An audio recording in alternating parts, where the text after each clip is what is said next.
guys, it's Kat. So today I'm making a birthday card for my son who just turned 23, and his birthday party is tomorrow, so I wanted to make him a card. And I'm going to be using this polka dotted embossed paper, and I don't remember where it's from.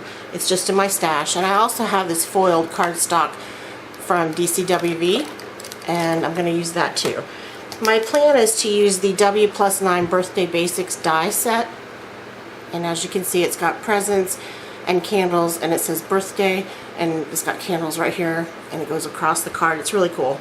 But if that doesn't work out, I might also use these Long Fawn party balloons, or I might use both. I don't know. I don't really have a plan, but I'm just going to go ahead and start playing around and see what comes.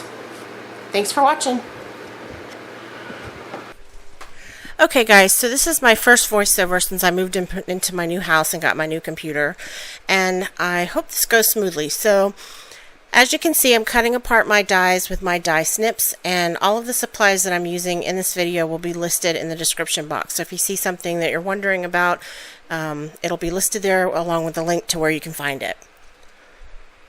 So right now I'm cutting apart the little flame that goes on top of the candles, and it's a teeny tiny little part. So I've got some foiled die DCWV paper, and I'm going to go ahead and cut the bow part of the presents out of the metallic paper. And I'm using my Vagabond to do all my die cutting, so you can't see that on screen, but you'll see everything that I die cut because I'll show it. I don't edit this video at all, meaning that I don't cut anything out. So when I change my mind or when something doesn't look right or I make mistakes, you're going to see all of that. And that's just something that I do because I want everybody to see the process as it really happens, and to see that everybody makes mistakes and how you can keep going or change your plan in the middle of your project, and it'll all turn out in the end. So as you can see, I'm just finding pieces of paper that will match what I want to die cut, and I'm die cutting all the pieces. And this is the piece that says birthday, and it has a strip that goes across the card, and it also has candles on it. And then I want to die cut the presents out of this polka dotted embossed paper so that it has some texture to it. And I decided that I didn't like the plain white card front. I wanted some more color. So I wanted it to be stitched though.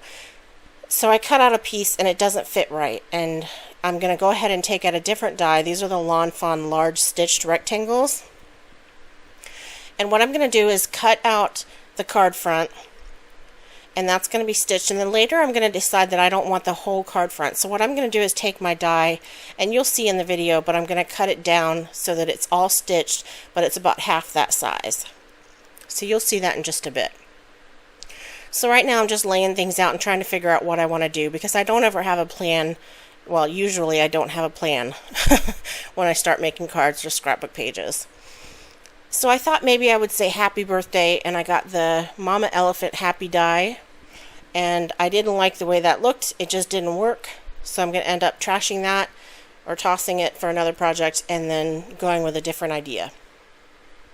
And I think this is probably when I'm going to figure out that I need to change the front of the card. But right now I think I'm looking through my Evernote inventory on my computer looking for a stamp that says wishes. And I probably should have cut that part out, but it didn't take that long. So okay, so there you see it looks a lot better when I just use part of the paper and leave the top half of the card white. So now I'm going to die cut it, and you see how I just put it on halfway. I lined up the lines as best as I could, and luckily it came out perfect. So it's got the stitched detail around the edge, and then I can just go ahead and start adhering things to the card. So I'm using Tombow adhesive, and this is a dot runner adhesive, and I really like it. It's strong enough to hold well, but it doesn't stick so hard that you can't pick it up, or sticky so that you can't pick it up and move things around. It's a really good dot runner adhesive if you're looking for one. And I'm using the multi-medium in matte finish by Ranger to glue down my die cuts, and I realized, or I'm fixing to realize, that when you get this on your fingers and then you touch the foil paper, it really ruins the look of it.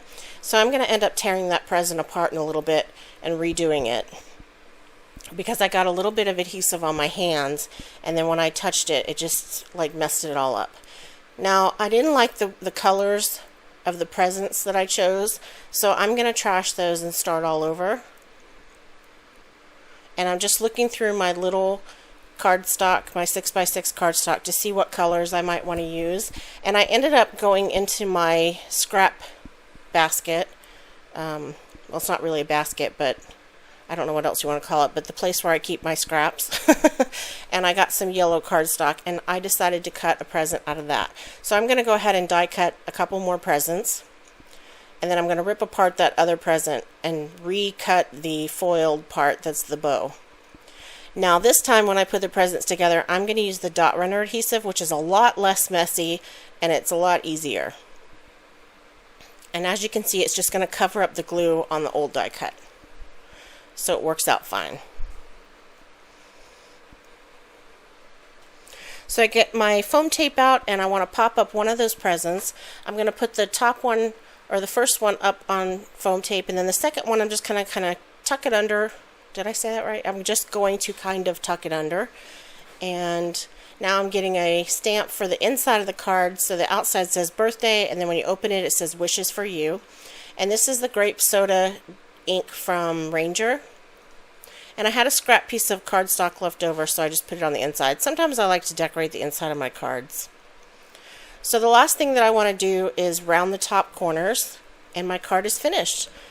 Thanks so much for watching, guys. Have a great day. Bye.